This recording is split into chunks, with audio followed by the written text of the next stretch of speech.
ఇప్పుడు యాంకరింగ్ని కెరీర్గా చూసుకోవాలనుకునేటువంటి యువతకి మీరు ఇచ్చే టాప్ 5 టిప్స్ ఏంటి? నైస్ పాయింట్ అండి. యాంకరింగ్ని సీరియస్గా తీసుకోవాలనుకునే వాళ్ళు ఫస్ట్ దాని గురించి స్టడీ చేయండి. యాంకరింగ్ అంటే ఏంటి అనేది, దీంట్లో ఫస్ట్ నేను చేయాల్సిన రోల్ ఏంటి, నా డ్యూటీ ఎట్లా ఉంటుంది అనేది రౌండ్ ది క్లాక్ చేయాల్సి ఉంటుంది. అట్లాగే కొన్నిసార్లు హెల్త్ బాగాలేకపోయినా కూడా ఇచ్చిన కమిట్మెంట్ మూలంగా మనం అది ప్రోగ్రామ్ కావచ్చు, లేకపోతే ఆ బులెటిన్ కావచ్చు, ఆ ఇంటర్వ్యూ కావచ్చు చేయాల్సి ఉంటుంది. దాన్ని కూడా హ్యాండిల్ చేయగలిగే మెంటల్ ఎబిలిటీ కూడా ఉండాలి. సో టాప్ 5 విషయానికి వస్తే నేను ఫస్ట్ నుంచి మొదలు పెడతాను. ఫస్ట్ ఏముండాలంటే లాంగ్వేజ్ అండి. అది ఇంగ్లీష్ కావచ్చు, లేకపోతే రీజనల్ లాంగ్వేజ్ ఏదైనా కావచ్చు, హిందీ కావచ్చు. సో తెలుగు గురించి మాట్లాడు. తెలుగు విషయానికి వస్తే ఫస్ట్ మీకు ఆ భాష మీద కంప్లీట్ కమాండ్ లేకపోయినా తప్పులు మాత్రం మాట్లాడకండి దయచేసి. మనకున్న మొత్తం అక్షరాలన్నీ ఫస్ట్ నేర్చుకోండి, తప్పేం లేదు. ఫస్ట్ లాంగ్వేజ్ నేర్చుకోండి, తర్వాత ప్రొనౌన్సియేషన్ నేర్చుకోండి. ఓకేనా? Not Telugu, it's Telugu. అట్లాగే మాట్లాడండి. గెస్ట్కి గౌరవం ఇచ్చిన వాళ్ళం అవుతాం. ఓకేనా? అవలేదు, మన గెస్ట్ ఎవరైనా సరే మనకు దేవుడితో సమానం. సో వాళ్ళని అట్లాగే గౌరవంగానే సంబోధించాలి. మీరు అని. అఫ్కోర్స్ మీ ఫ్రెండ్ కావచ్చు, లేకపోతే ఎవరైనా కావచ్చు, వయసులో మీకన్నా చిన్నవాళ్ళు కావచ్చు, వాళ్ళని గారు అనే సంబోధిద్దాం, తప్పేం లేదు.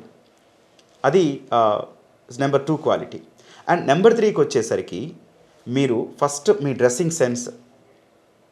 సో వివిధ రంగాల్లో ప్రముఖులను ఇంటర్వ్యూ చేస్తూ ఉంటాం. ఇప్పుడు మనకి ఎంటర్టైన్మెంట్ ఇండస్ట్రీ వచ్చేసరికి వాళ్ళని నువ్వు ఎలాగైనా చేయి, ఎందుకంటే ఫన్నీగా ఉంటారు అట్లా అని. కానీ కొంతమంది ఉంటారు, ఫర్ ఎగ్జాంపుల్ దివ్యాంగులు ఉంటారు. వాళ్ళని నువ్వు ఇంటర్వ్యూ చేయాలో, లేకపోతే వాళ్ళకి సంబంధించిన బాధలు నువ్వు బయటికి వ్యక్తపరచాలి. ఒక లేడీ యాంకర్ వచ్చేసరికి నువ్వు పట్టు చీర కట్టుకొని ఫుల్ నగలు పెట్టుకొని అవతల తనేమో తన కష్టాలు చెప్తుంటే అసలు ఆ కాంబినేషన్ కుదురుతుందా? కొన్ని కంప్లీట్గా నువ్వు ఒక బ్లేజర్ సెన్స్ మీద ఉండి, ఒక మంచి ఫంకీ హెయిర్ స్టైల్తో ఉండి, బాగా రెడీ అయిపోయి అవతల ఒక తల్లిదండ్రులు కోల్పోయిన ఒక చిన్న బాలుడు ఎవరో ఉన్నారు, అతను ఇంటర్వ్యూ చేస్తే ఎట్లా అనిపిస్తుంది? సో అందుకని డ్రెస్సింగ్ స్టైల్ కూడా ఇంపార్టెంట్. ఇది నెంబర్ 3 అండి. అండ్ విషయ పరిజ్ఞానం. ఎస్, ఇది చాలా ఇంపార్టెంట్. విషయ పరిజ్ఞానం ఎందుకంటున్నానంటే, మీరు ఏమీ తెలవకుండా ఒక న్యూస్ని ప్రజెంట్ చేస్తే అసలు ఇచ్చి వేస్ట్.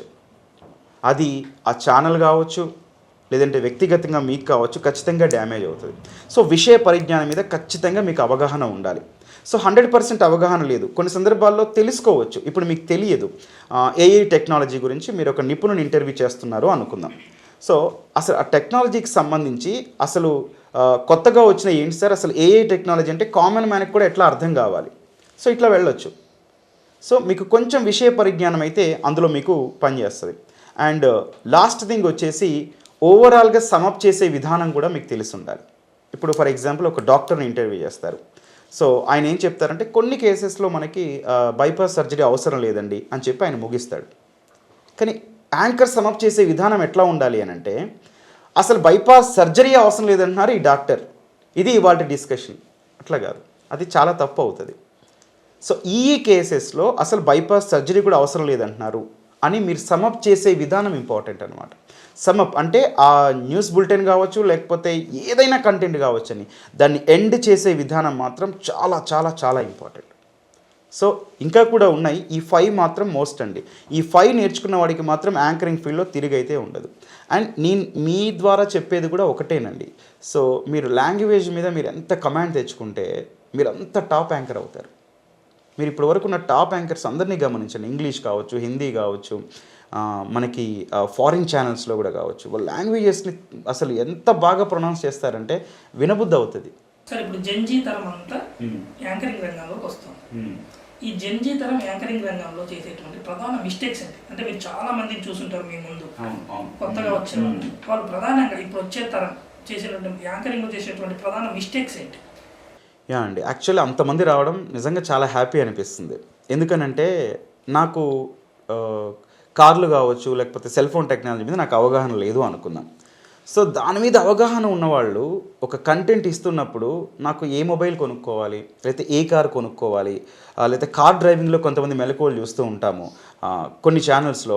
అసలు ఎంత బాగా చెప్తారంటే, మనం డ్రైవింగ్ నేర్చుకున్నా మనకి కొన్ని సందర్భాల్లో ఓహో ఇంత ఈజీయా అనిపించదు, కానీ వాళ్ళు చెప్తుంటే చాలా ఈజీగా అనిపిస్తూ ఉంటుంది.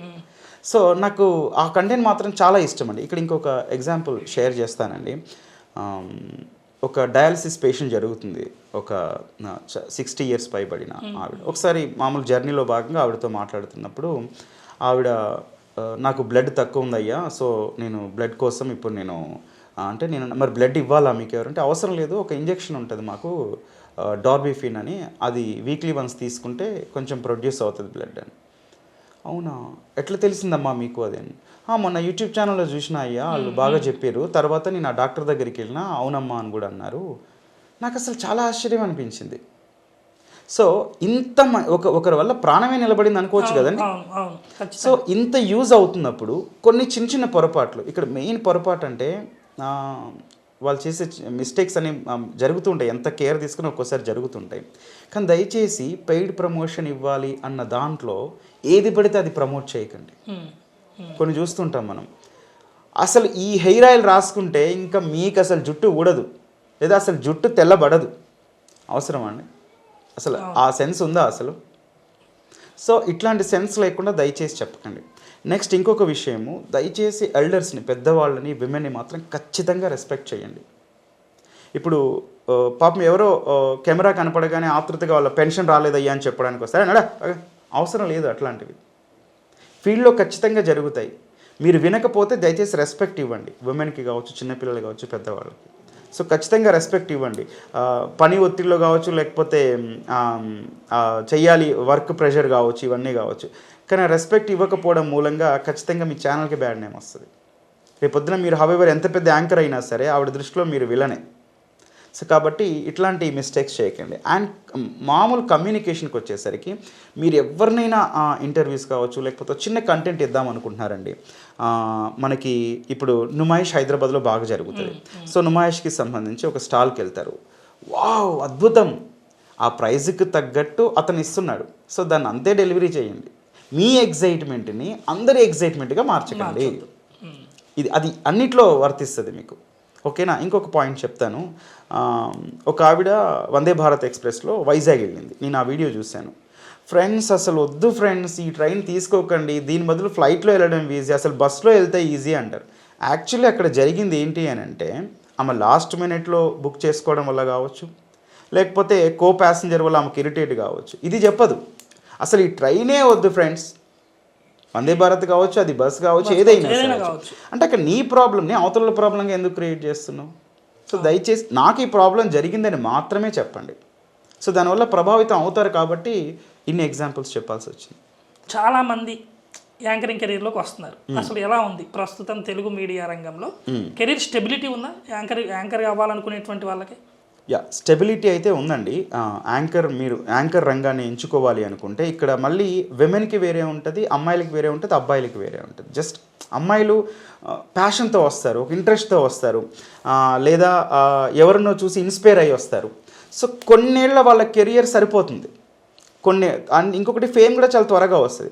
సో అబ్బాయిలకు వచ్చేసరికండి మీకు ఇక్కడ అమ్మాయిలతో పోలిస్తే ఖచ్చితంగా ముందు వాళ్ళే ఉంటారు, తర్వాత అంటే వాళ్ళని ఆదరించిన తర్వాత నెక్స్ట్ మనల్ని ఆదరిస్తూ ఉంటారనమాట. ఇది నేను కూడా చూసింది. ఎందుకు అని అంటే సహజంగా అది చాలా సొసైటీలో సహజంగా జరుగుతుంది. ఏంటంటే మామూలుగా యాంకరింగ్ ఇదంటే ఇదంతా గ్లామర్ రంగం, ఇక్కడ కేవలం అందం ఉన్న వాళ్ళు మాత్రమే ఉంటారు అన్నది కూడా ఉంది.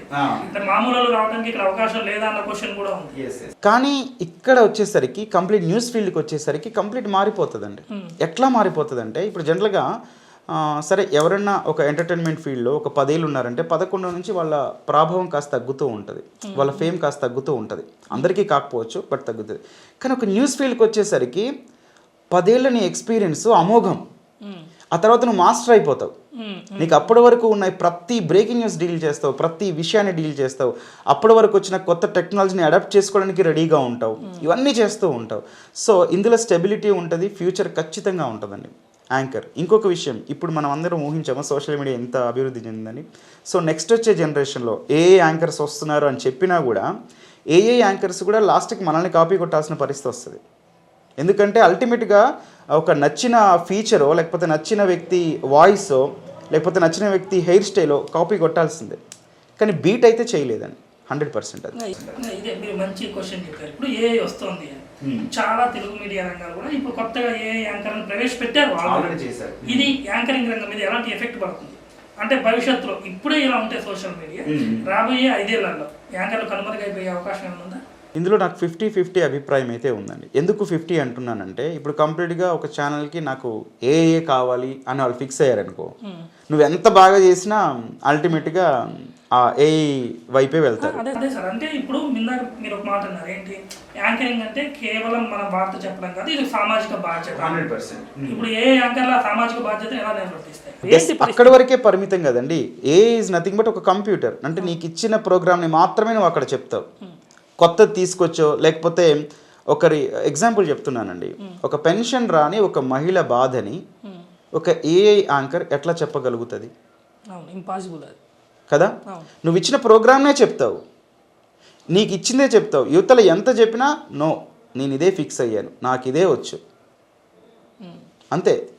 ఎఫెక్ట్ అంటే ఒక విషయం చెప్తానండి. నేనేమంటున్నాను అని అంటే నేను చూసిన విధానం ప్రకారం అండ్ నేను కొన్ని ఛానల్స్ వాళ్ళతో మాట్లాడాను, ఏ యాంకర్ని ఇంట్రడ్యూస్ చేశారు కదా, సో ఎట్లా ఉంది అని. బోర్ కొట్టేసింది మాకు, కొత్తదనం ఏం లేదు. అండ్ ఇంకొకటి, ఆ ప్రోగ్రామ్కి మళ్ళీ 4 పని చేయాల్సి వస్తుంది. ఇక్కడ అట్లా కాదు కదా. నీకు ఒక యాంకర్ ఇస్తే ఒక యాంకర్గా లేకపోతే నువ్వు ఒక కంటెంట్ క్రియేటర్గా నువ్వు ఈ క్షణం ఇచ్చిన వార్త నెక్స్ట్ టైం నువ్వు సెకండ్ల మీద మార్చొచ్చు, దాని అప్డేట్ కూడా నువ్వు వెంటనే ఇవ్వచ్చు కదా. సో వేగం అయితే నాకు తెలిసి వేగం కావచ్చు, లేకపోతే చాలా రోజులను చూస్తూ ఉంటామండి. ఇప్పుడు ఒక యాంకర్ని 10 ఏళ్ళ నుంచి చూస్తున్నారు, వాళ్ళని సొసైటీ ఎట్లా అడాప్ట్ చేసుకుంటుంది, ఒక ఏ యాంకర్ని ఎట్లా అడాప్ట్ చేసుకుంటుంది. ఇప్పుడు ఇంకొకటి, ఎంత చూసినా కూడా న్యూస్ పేపర్ చదవందే మనకి ఆ ఫీల్ రాదు.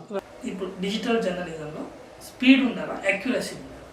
నాకు చెప్పడానికి కొంచెం బాధగా ఉన్నా స్పీడే ఉండాలంటాను. స్పీడ్ లేకపోతే నువ్వు వెనకబడిపోతావు 100%. కొంచెం బాధగా ఉంది చెప్పాలంటే. కానీ నేనేమంటాను అని అంటే ఆ స్పీడ్గా వెళ్ళిన అందరూ ఎక్కడో చోట ఆగిపోతున్నారు. ఎందుకు చెప్తున్నానంటే ఇక్కడ మళ్ళీ viewer great, viewer is God ultimate. ఎందుకు చెప్తున్నానంటే నువ్వు ఒక 10 రోజులు వేగంగా వార్తలు ఇచ్చి 11వ రోజు అదే వేగంలో నువ్వు తడబడి వార్త ఇస్తే ఆ నమ్మకం పోతుంది కదా. ఇక్కడ మీరు అన్నట్టు యాక్యురసీకి వద్దాం. యాక్యురసీతో నువ్వు 10 రోజులు ఇచ్చి 11వ రోజు ఆటోమేటిక్గా, ఇప్పుడు ధర్మశాల ఇన్సిడెంట్ తీసుకుందామండి. చాలామంది ధర్మశాలలో అది ఇది ఇది అది జరిగింది అన్నారు, కానీ బయటికి వచ్చిన నిజాలు, నోట్ దిస్ పాయింట్, బయటికి వచ్చిన నిజాలని కన్క్లూడ్ చేస్తూ ఒక పర్సన్ వార్త ఇస్తే వాడు మొదటి నుంచి స్టెబిలిటీగా ఇచ్చి యాక్యురసీగా సెన్సేషన్ పోకుండా ఇచ్చినోడికి ఆ ట్రస్ట్ ఎక్కువ ఉంటుంది. ఒక బస్సు ప్రమాదం జరిగింది అనుకుందాం. బస్సు ప్రమాదం జరగగానే అసలు భారీ ప్రమాదం జరిగింది లేకపోతే ఊహించని విషాదం ఏమన్నా జరిగిందా అన్నప్పుడు ఆ ప్రయాణం ఏ నుంచి బీకి చేసే వాళ్ళందరికీ వాళ్ళ బంధువులకి ఒక్కసారి ఆ వార్త చూస్తే ఎట్లా ఉంటుంది. సో నీకు వచ్చిన తర్వాతే ఇవ్వు, ఓకేనా. కాదు దానికి కొన్ని టైం పడుతుందండి, నువ్వు నిలదొక్కుకోవడానికి కొన్ని టైం పడుతుంది. వేగంగా ఇస్తూ యాక్యురసీ ఉన్నాడు మాత్రం టాప్ మోస్ట్ అండి, టాప్ మోస్ట్. సో ఈ పాయింట్ మాత్రం తెలుసుకోవాలి.